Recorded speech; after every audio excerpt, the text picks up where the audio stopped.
everyone, welcome back to my channel. I hope you're doing great. So for today's video, we will going to talk microbial metabolism.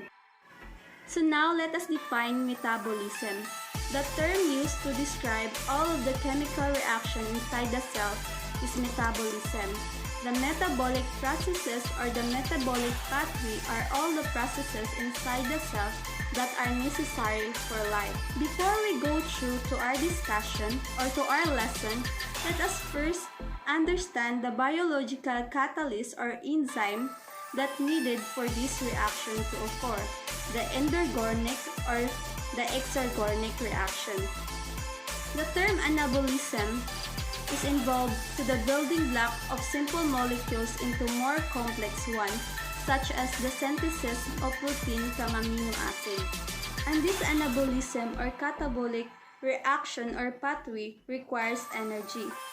And the reaction that requires energy is also known as the endergonic reaction. Conversely, the term catabolism refers to the breakdown of complex molecules into simpler ones, such as the breakdown of sugar during cellular respiration. And this released energy as they proceed. The reaction that released energy is also known as exergonic reaction.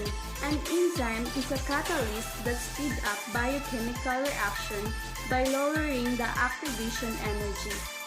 Activation energy is the energy needed to form or break chemical bonds and convert reactant to products. The enzymes lower the activation energy by binding the reactant molecules and holding them in a such way as to speed up reaction. Typically, enzyme or protein are specific to what enzyme they catalyze. For example, glycogen synthase. It synthesizes glycogen from glucose to store in liver. The chemical reactant to which an enzyme binds are called substrates, and the location within the enzyme where the substrate bind is called the enzyme active site. As an enzyme binds to each substrate, the enzyme structure changes slightly to find the best fit between the transition state, a structural intermediate between the substrate and product. And the active site, just as a rubber glove molds to a hand inserted into it. This active site modification in the presence of substrate along with the simultaneous formation of the transition state is called induced fit. There are 4 steps in this diagram that enzymes lower the activation energy of a chemical reaction. The first step is substrates will enter active site of enzyme. The second step is enzyme changes shape slightly as substrate binds to form enzyme or substrate complex. The third step is that substrate is converted to product. And the fourth step is product leaves the active site of the enzyme. Biochemical reaction can be controlled by changes in enzyme activity, which can be influenced in several ways. First is changes in the amount of enzyme or substrate. The more enzyme or more substrate is equals to more product. The second is changes in temperature, pH, or salt can affect enzyme structure and hence its activity. The third is the availability of any necessary cofactors. Some enzymes don't work without non-protein cofactor. And the fourth is the effect of inhibitors, molecules that bind to enzyme and reduce their activity. To illustrate more about the factors affecting enzyme activity. As you can see in this diagram,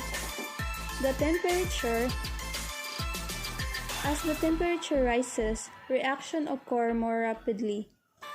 And as long as enzyme is active, the heat can denature enzyme. The pH or enzyme structure depends on pH.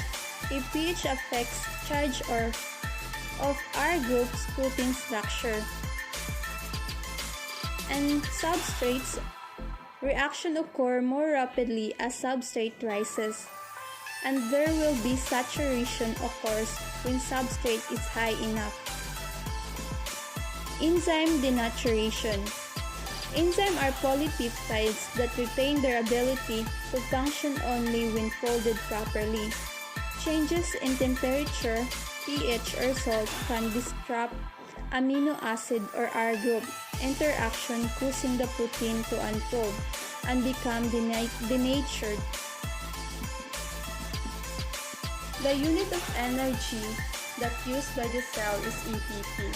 ATP stands for adenosine triphosphate. It is composed of phosphate group, ribose, and adenine. How is ATP produced? In most organisms, energy from a food source is converted to energy in ATP by glycolysis, followed by one of two processes such as fermentation that yield low ATP and respiration that yield high ATP. Glycolysis is an example of catabolism or catabolic pathway by which sugars such as glucose and several other food sources are broken down to 2,3 carbon molecules of pyruvic acid or pyruvate, and it releases energy that yields 2 ATP per glucose. The 10 steps of glycolysis occur in the following sequence. The step 1 is phosphorylation of glucose. In the first step of glycolysis, the glucose is initiated or prime phosphate from the ATP to glucose, forming glucose 6-phosphate in the presence of the enzyme hexokinase and glucokinase. The step 2 is the isomerization of glucose 6-phosphate. In this step, glucose 6-phosphate is reversely isomerized to fructose 6-phosphate by the enzyme phosphohexoisomerase or Step 3, phosphorylation of glucose 6-phosphate. This step is the second priming step of glycolysis, where fructose 6-phosphate is converted into fructose 1,6-biphosphate in the presence of the enzyme phosphofructokinase. Cleavage of fructose 1,6-diphosphate. This step involves the unique cleavage of the CC band in the fructose 1,6-phosphate. The enzyme fructose diphosphate aldolase catalyzes the cleavage of fructose 1,6-biphosphate between C3 and C4, resulting in two different triose phosphate, glyceraldehyde 3-phosphate, and aldose and dihydroxyacetone phosphate acetose. The step 5 is the isomerization of dihydroacetone phosphate.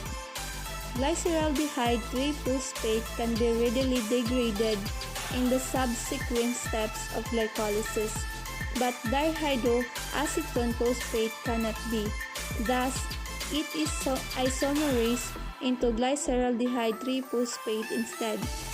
In this step, dihydroacetone phosphate is isomerized into glyceraldehyde 3-phosphate in the presence of the enzyme triose phosphate isomerase. This reaction completes the first phase of glycolysis. And the step 6 is oxidative phosphorylation of glyceraldehyde 3-phosphate. Step 6 is one of the 3 energy-conserving or forming steps of glycolysis. The glyceraldehyde 3-phosphate is converted into 1,3-biphosphate glycerate by the enzyme glyceraldehyde 3-phosphate dehydrogenase phosphoglyceraldehyde dehydrogenase. Step 7 is transfer of phosphate from 1,3-diphosphoglycerate to ADP. This step is the ATP regenerating step of glycolysis. It involves the transfer of phosphate group from the 1,3-biphosphoglycerate to ADP by the enzyme called phosphoglycerate kinase, thus producing ATP and 3-phosphoglycerate 8, the isomerization of 3-phosphoglycerate.